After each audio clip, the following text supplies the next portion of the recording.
the research, there's actually research on chocolate milk for recovery from endurance exercise, and in talking to all the researchers I know, there would be no difference if you compared chocolate milk versus the most expensive post-workout shake. There just literally wouldn't be any difference as long as the calories were the same, because the body is very resilient and it takes a lot more. It takes look what it takes to actually make a guy into a freak. It takes a guy injecting steroids to really make a difference. And so, whether you have chocolate milk or whether you have an expensive protein plus sugar drink, it's not going to make any difference in the long haul. So, I just drink it not after every workout, but after some workouts. I mean, you could go home and have a bowl of cereal and milk, and if you took 100 guys and had them had a bowl of cereal and milk after training, and you had 100 guys had the same number of calories from chocolate milk, you wouldn't have any differences in the results in a study. So, some people might respond better to one or the other, but I doubt it. And so, that's the whole rationale behind it. I mean, there's nothing special about the rationale. I mean, because there's nothing special about either of the two things that we're comparing them. Okay, excellent. So, let's say you've had your chocolate milk. Is that it for kind of post-workout recovery, or what sort of attention do you pay to your post-workout meal as such? Do you eat within an hour? Do you leave it a couple of hours? There's a lot of this kind of 15-minute window stuff or 1 hour window. What are your thoughts on that, and what do you generally have as a meal after a workout? Well, I agree with Brad when he says, everything is a post-workout meal and everything is a pre-workout meal. I mean, if you take a look at, the one thing that we're using all this post-workout stuff, a lot of this research comes from endurance training.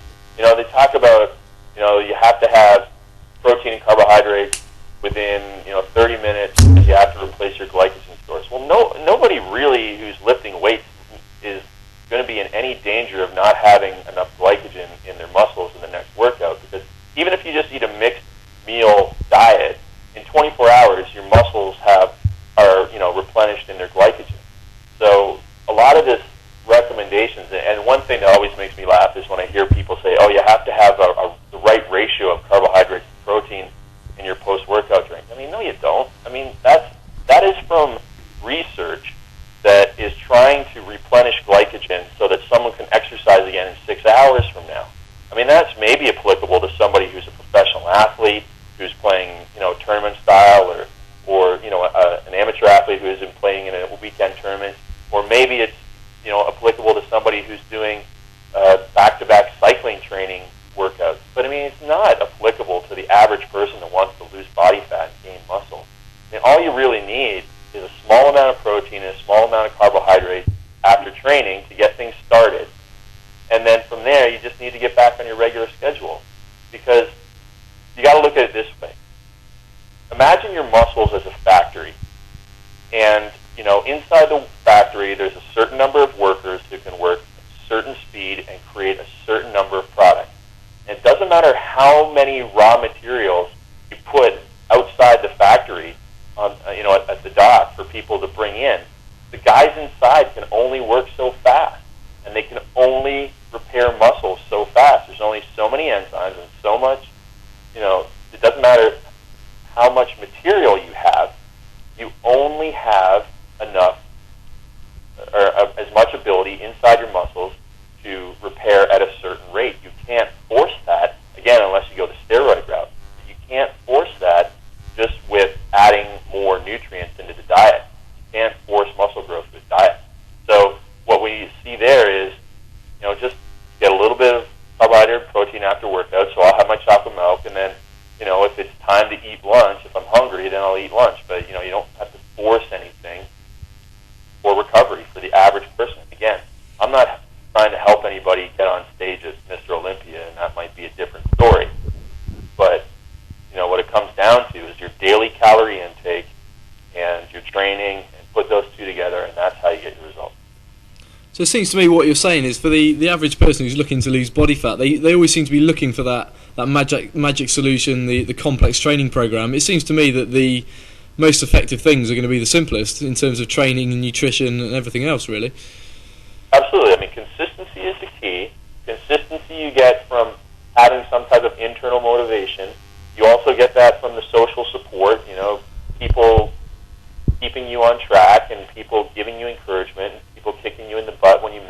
training and you being accountable to people. I mean, all the real secrets are outside of the gym.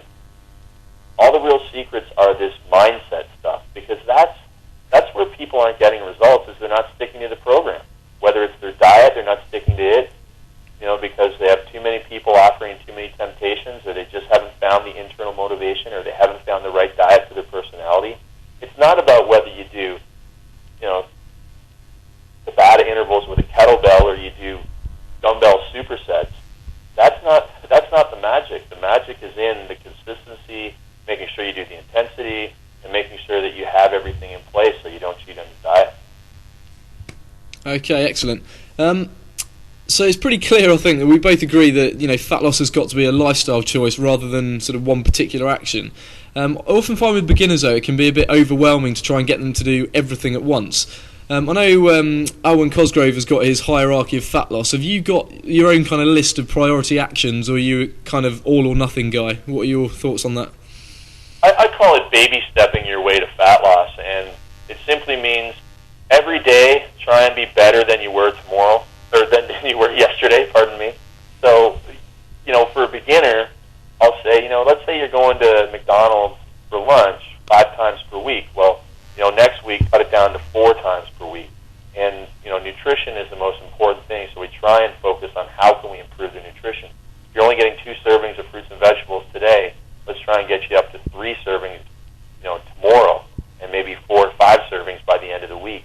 And, but again, we're doing this over the course of the week, and we're not trying to force all these changes on them overnight, because that's not going to be something they're going to be able to stick to. And second of all, nutrition changes, especially if you're going from a no-fiber diet to a higher fiber diet, you certainly don't want to force that on somebody, because they're going to be feeling like crap, and they're not going to be pleasant to be around, and they might be a little stinky. So, that's what we focus on, is making sure that they get nutrition changes in first, because we don't want them to think about, I'm going to go and exercise an hour a day, 6 days per week this week, because they're only going to end up hurt, and most of the results are going to come from the nutrition. So you don't have to go and exercise six hours a week when you're an overweight beginner, because it's only going to lead you to injury.